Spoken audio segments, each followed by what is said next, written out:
Good morning, students. This is our very first class, chemistry, in class 9. Till class 8, you have been learning science as a single subject, which includes physics, chemistry, biology.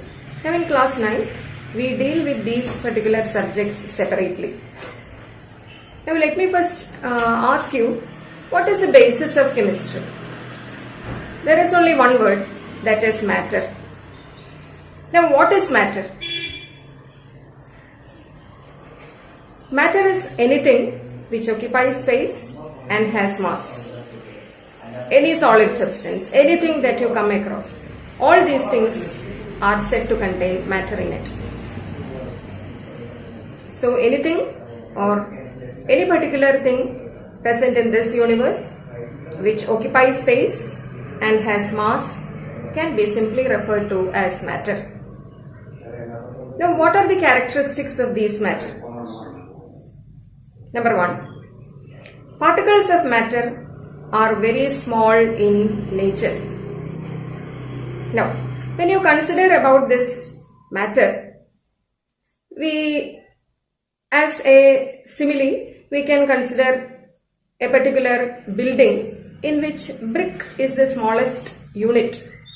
Similarly, any matter is made up of tiny particles called atoms. Now, the word atom has been referred years back or centuries back in the Upanishads. The word was termed there as Paramanu, which was later coined in the chemical terms or scientific terms as atom. Coming back to matter, as I have told you, matter is anything which occupies space, it has mass. So any species in the universe can be considered as matter. Whatever you come across, they are all matter. Solid substances are there. Your paper, pen, book, we ourselves. Anything that we come across, provided two things it has to satisfy. It should have mass and space. Let us come to the characteristics of matter. Number 1. As I have told you, matter has extremely small particles in it. There is an activity mentioned in our NCERT textbook regarding potassium permanganate that is dissolved in water. The color of potassium permanganate is purple. A very small piece of potassium permanganate is taken and is dissolved in a beaker containing water. We see that the color of the solution turns pink or say purple. Suppose a small drop of this solution is taken and is poured into another beaker containing water. Still the color persists. Again take a small quantity, pour it into another beaker containing water. Still color is present.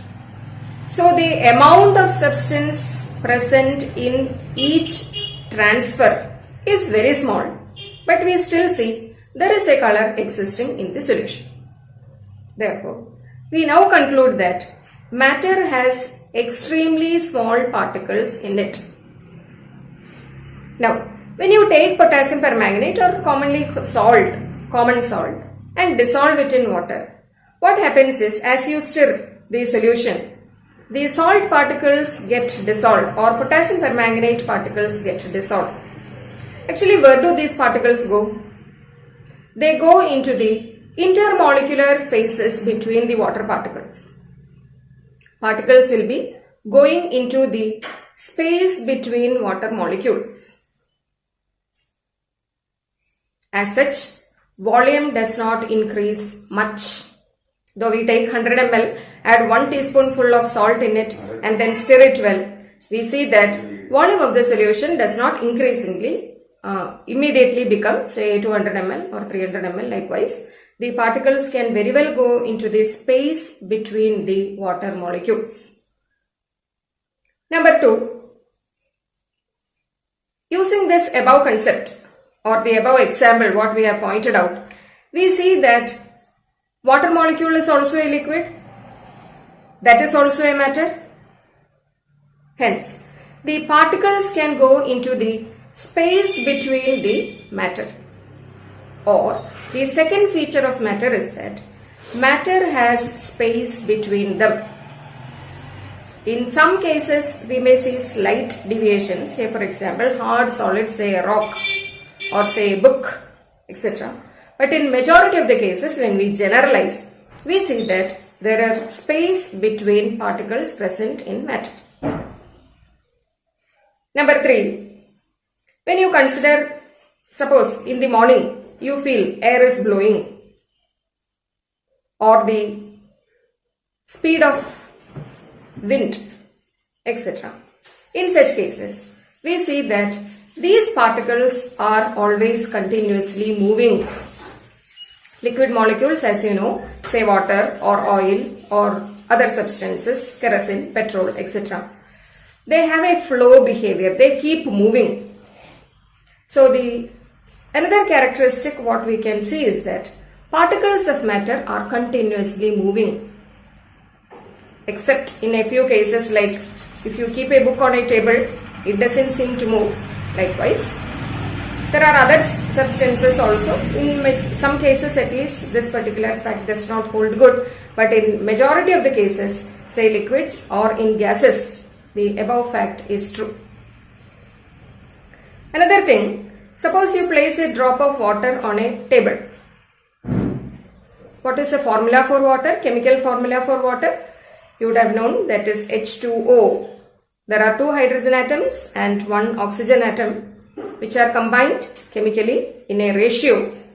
So in H2O, when you just place a drop of water on a table, you never see water molecules. There are say 100 water molecules splitting up and going in different directions. Here what happens is, we know there is a force of attraction existing between the particles. There are forces of attraction existing between the particles of matter. Therefore, there are 4 points that we have generalized today. One, on the basis of one important concept, that is matter. What is the definition for matter? Matter is anything which occupies space and has mass. What is the smallest unit present in matter? That is atom. What are the characteristics of matter?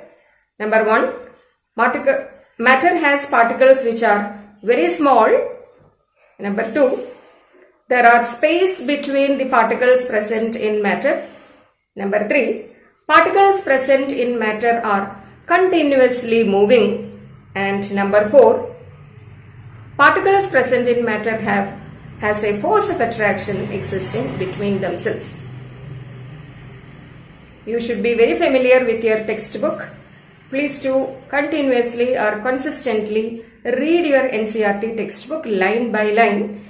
Each line gives a particular concept or a particular fact regarding what has to be learned in class 9 or in higher classes.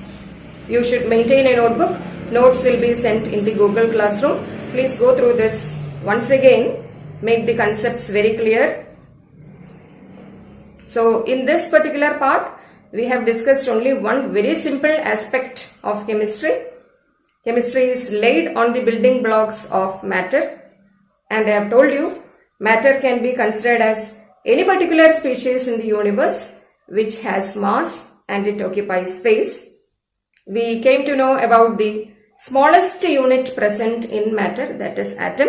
We know while building a very multi-storied building or the walls of your house, anything is based on the smallest unit. Similarly, in a house, we know the smallest unit is the brick. Similarly, in matter, which is the base of chemistry, matter is laid on the building blocks of atom. That is the smallest unit. So in your NCERT textbook, there are a few activities mentioned against the characteristics of matter. Please go through them. The notes will be sent.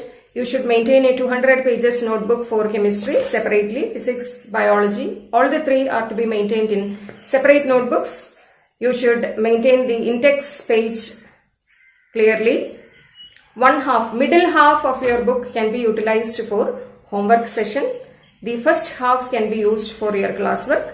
The first half you may please start writing as matter in our surroundings. In that chapter, please go through your NCERT textbook regarding matter, the introduction part, then the characteristics of matter. These many things have to be read many number of times. Please have the habit of reading the NCERT textbook daily. Concepts may not be, some of the concepts may not be very simple. We have altogether only 4 chapters in chemistry. Regarding matter, first 2 chapters, and regarding atom, the next 2 chapters. As such, there are only 4 chapters.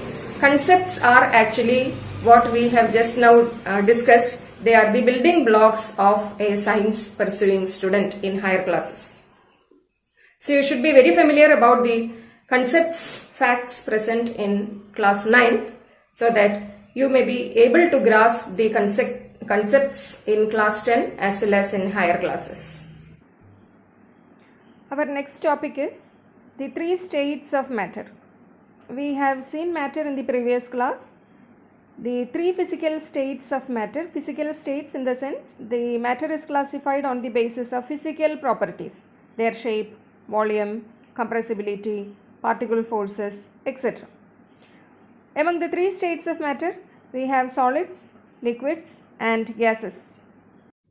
Coming to the first physical state, solid. Solid is that form of matter which possesses rigidity, incompressibility and hence has a definite shape and a definite volume. You can see lot many examples given in this slide. The brick, the stone, glass, chair, mountain, tire, etc. All these are characterized by their rigid shape. They have a definite volume. They are almost incompressible. As you apply a force, they cannot change their shape. Coming to liquids.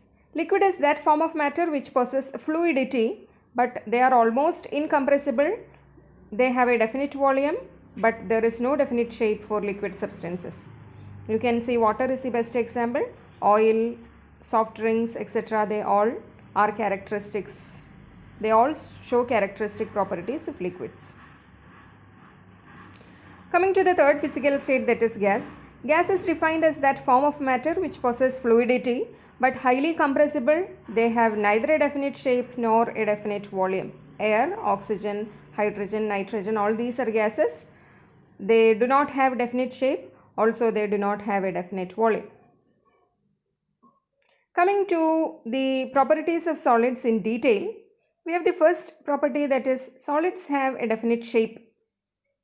The explanation, they have very small interparticle distances. You can see the particles are very closely packed and there are strong interparticle forces of attraction. Interparticle means between the solid particles.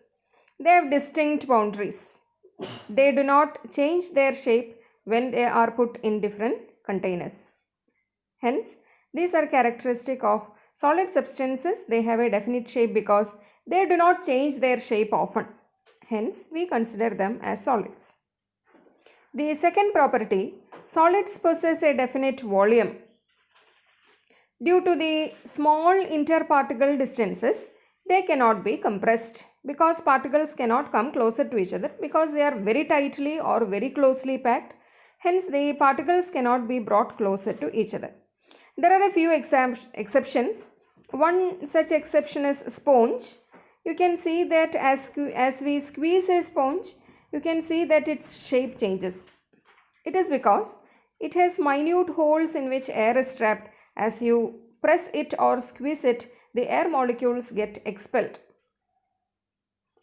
Another case is rubber, that also holds as an exception for solids which possess indefinite volume. Solids possess the property of rigidity.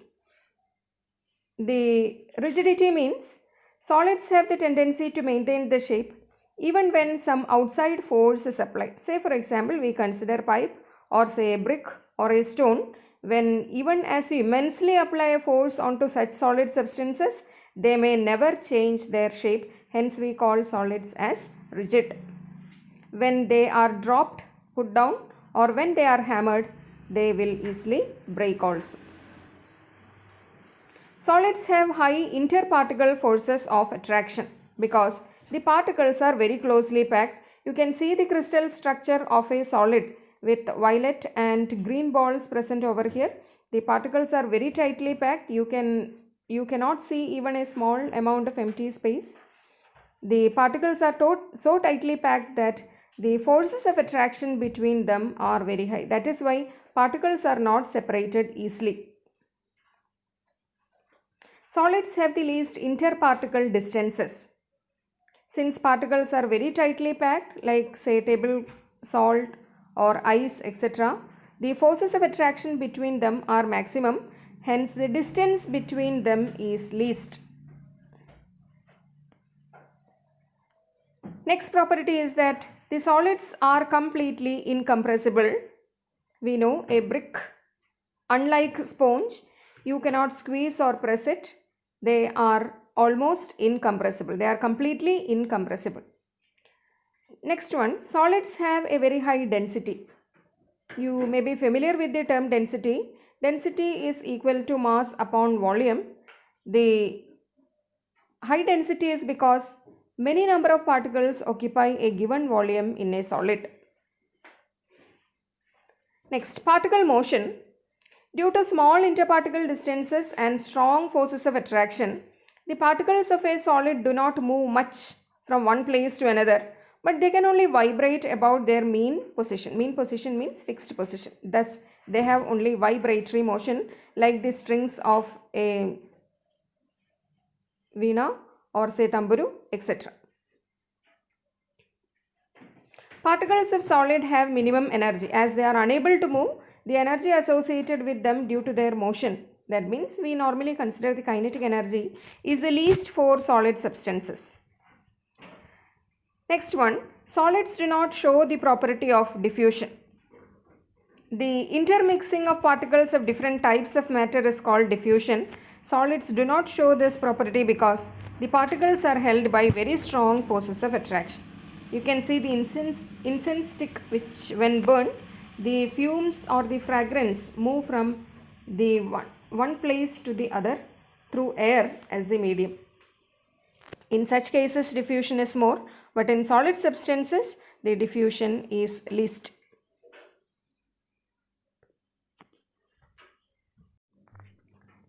Properties of liquids.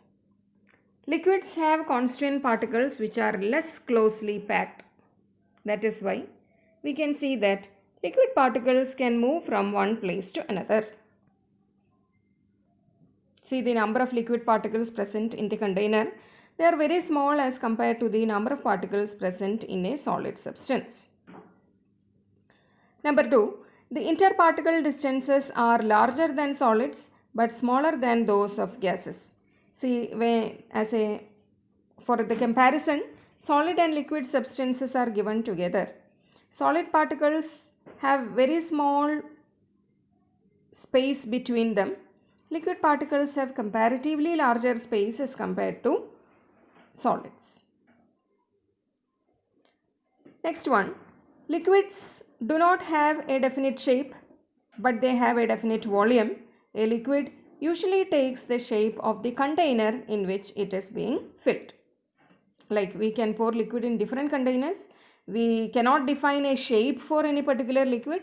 In turn, we can measure the volume of liquid being taken in a particular container. Say we take 100 ml of a particular liquid or say 25 ml of a particular liquid.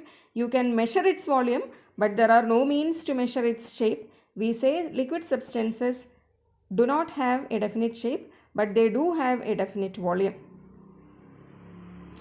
Liquids do not possess rigidity, but the property similar to those for solids, they are defined as fluidity. Or we say liquids are fluids, that means they can flow from one place to another. There are larger particle distances, interparticle distances. They are held only by weak force of attraction as compared to solids, hence they can flow from one place to another. They change from, the fluidity can also differ from one place to one liquid to other, like water can easily flow, honey cannot flow easily.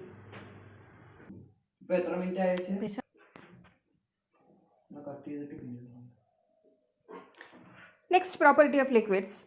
Particles of liquids have greater freedom of movement than that of solids.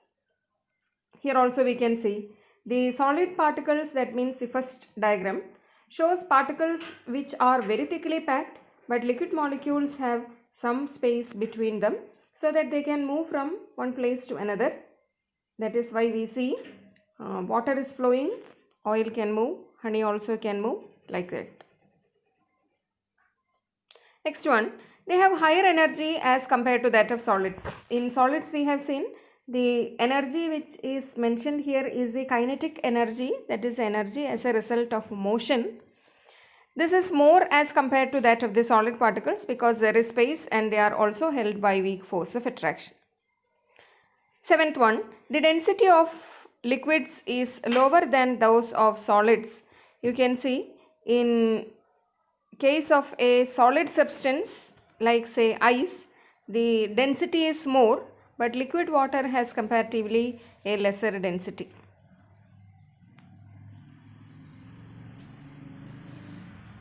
Some substances, there are certain solid substances because of their density they go down, whereas in some other cases you can see like plastic cork, the plastic block, etc. mentioned in the diagram, they have comparatively lower density, hence they almost float. Oil has a lesser density, hence it flows above water.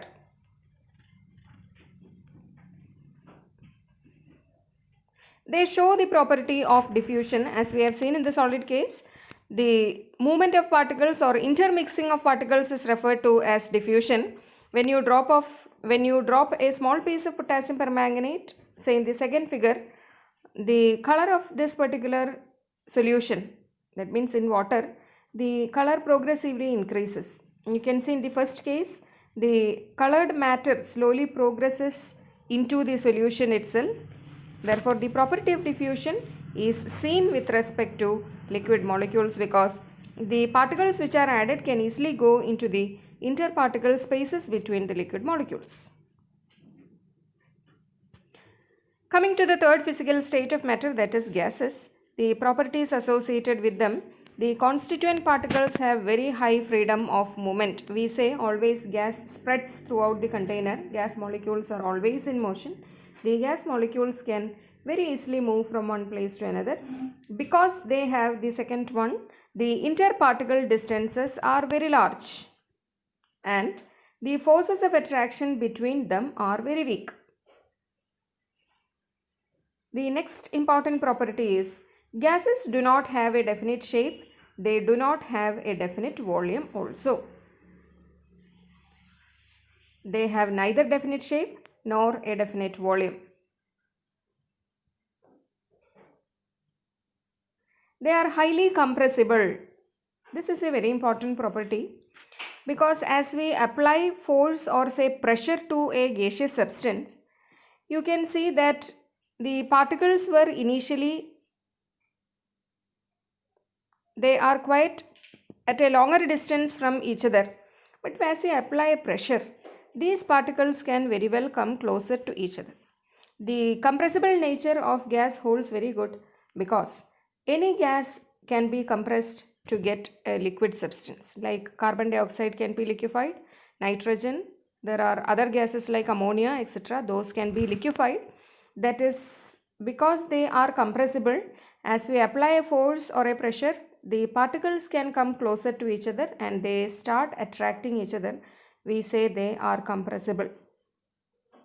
The syringe with the piston, as we move the piston inwards, you can see there is a slight difficulty in moving it into the syringe because the air molecules are present there which usually possess a force or a pressure, but you can still move them closer to each other because there is inner space between the gas molecules, they can be compressed.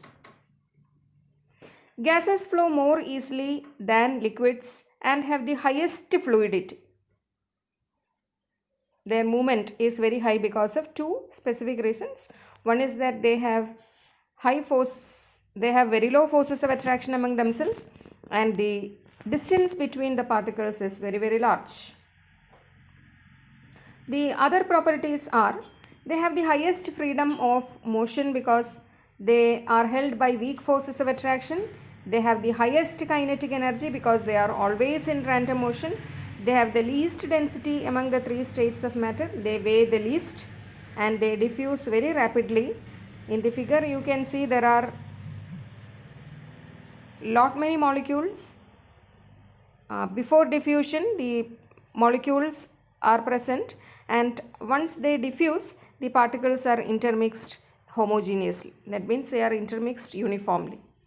Now in the second figure you can see bromine, which is a brown colored gas.